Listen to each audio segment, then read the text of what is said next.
see now already the monument on the left-hand side and the arch leading to the exhibition at the back.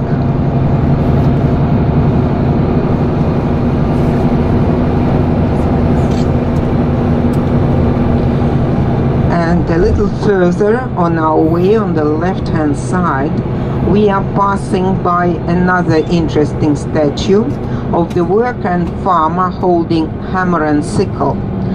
For many years, this was like the symbol of the Soviet Union, the union of workers and farmers.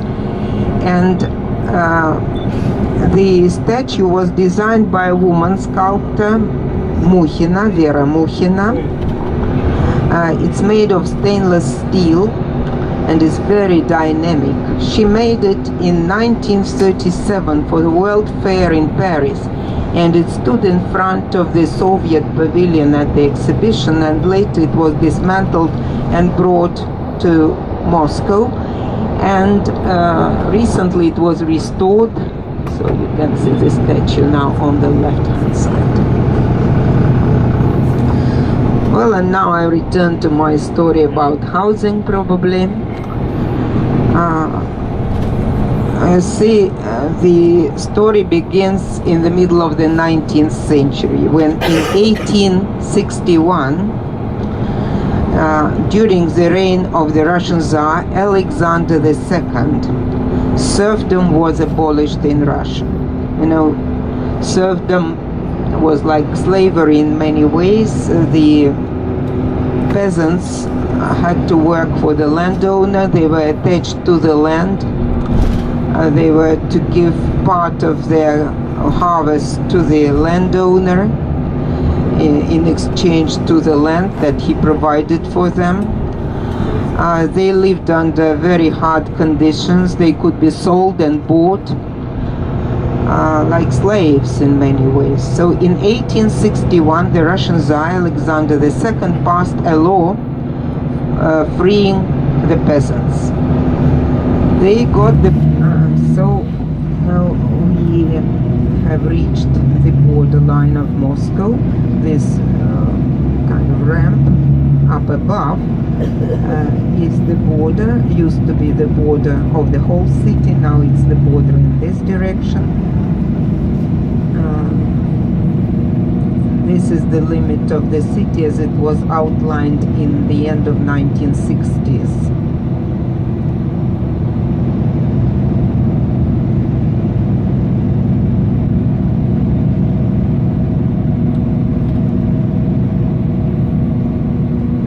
Now driving through Moscow region. The area surrounding the city is called usually after the city itself. So this is Moscow region, not part of the city. And in Moscow, the territory of Moscow region is 46,000 square kilometers. So it's like Holland and Belgium put together.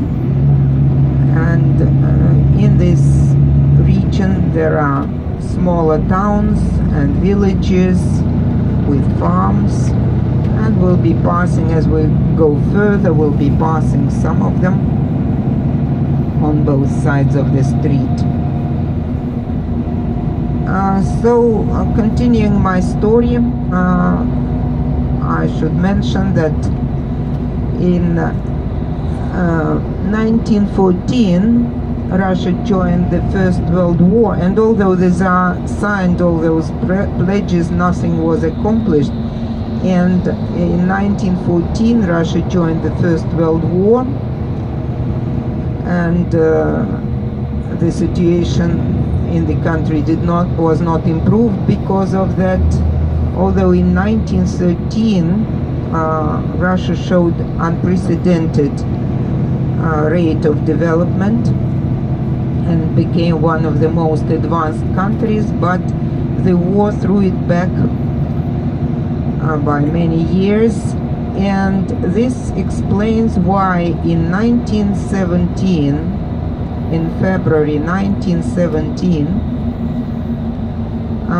the Second Russian Revolution began. A group of ministers of the Russian government came to the Tsar Nicholas II and said, "Your Majesty, all the misfortunes of Russia now are associated with your name, and if you don't abdicate from the throne, a terrible revolt would follow." And so the Tsar signed abdication from the throne in March 1917, but nothing changed. And in the summer of 1917, the speaker in the parliament said, at the moment, the situation in the country is such that there is no political force, no political party that would take on the responsibility in the country. And then a representative of a small party which had just 6 seats in the parliament, a social revolutionary party, stood up and said, yes, there is such a strength, such a force, we are such a party. Nobody paid any attention. But in October 1917, this party organized a coup d'etat, a revolution, and established the dictatorship of the proletariat in the country, a new system of power. And at the beginning, you know, all the pledges of the former revolutions were accomplished. Land was given to the peasants. An 8-hour working day was introduced at the factories. There were freedom of press, freedom of conscience, introduced by the first Soviet constitution. The country was called Soviet Russia because Soviet means a council, so the system of workers and peasants councils was established, and the parliament was called the Supreme Council, the Supreme Soviet.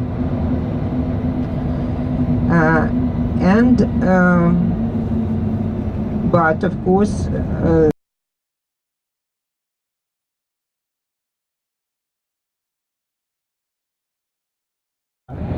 to get an apartment of their own, even if it were on the 5th floor of an apartment house without an elevator, they considered themselves really lucky.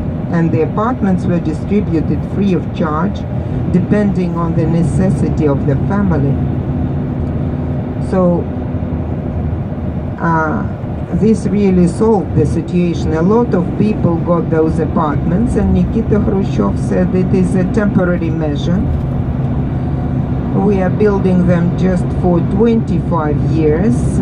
If we have 25 years of peace, after 25 years we'll be rich enough to start pulling down those houses and build new, much better housing, and we'll move these people to newer houses which are nicer. That was in 1960s, and as you know, there's nothing as permanent as temporary things. Those Khrushchev apartments are still there. It was only recently that they started to pull them down and build nicer apartments in their place, and started to move the people from 5-storied houses to nicer apartments. But today, to move a family from a 5-storied house, you need a 17-storied house because the norms are different, larger rooms and so on. And then this process went on, and they built better housing, and there was a waiting list to get an apartment. The apartments in Soviet days were provided free of charge, but you needed to wait for a long, long time to get an apartment. You couldn't buy it in those days. And then when Mikhail Gorbachev came to power in 1985, one of his ideas was to build market-oriented economy, and among other things, the market of housing had to be created. Well, it was impossible to make people who had lived in an apartment for many years to make them buy out apartment and make it.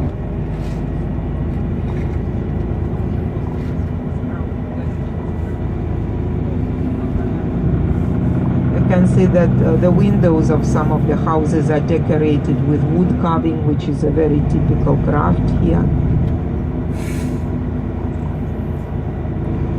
And even in the villages you can see monuments to the defense of the Soviet Union during the Second World War, because practically every family lost someone in the course of that war.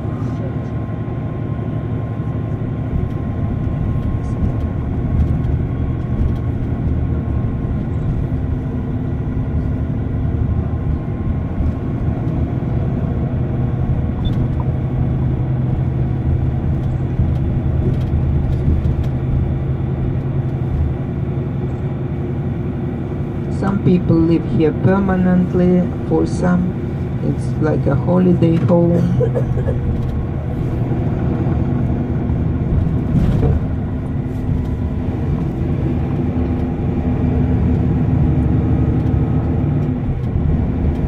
We'll make a short stop there for taking pictures, if you wish, just stretching your legs a little bit.